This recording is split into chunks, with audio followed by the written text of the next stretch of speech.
Welcome back to part 5 of which products I use and how to do my makeup.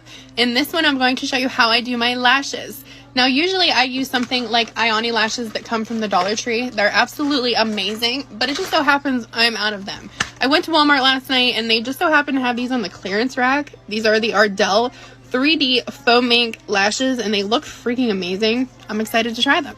So this is what they look like out of the package. I'm going to remove them and trim them because they're often a little bit too long for my eye shape.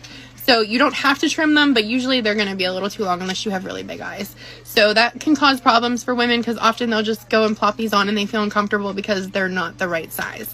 So I'm going to take cuticle scissors and trim these to my right size and then apply them. A lot of people will suggest that you trim from the outer corner in because the outer corner is usually the longest length.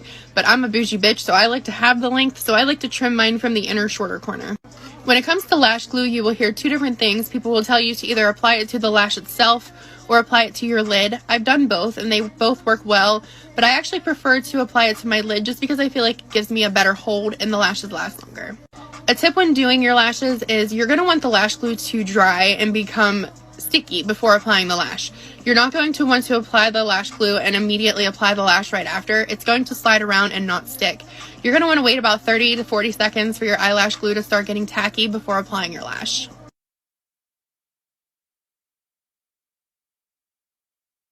The glue applies white, so once I start to see it dry and clear, I know it's time to apply my lash.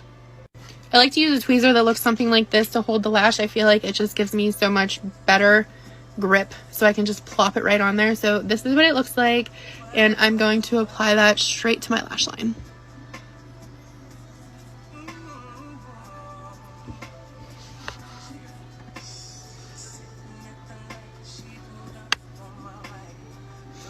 Once it gets tacky like this, it can make it a little difficult to move around, but you want to try to get the lash as close to your lash line as you possibly can, and then spread your lashes back out if they're looking funky.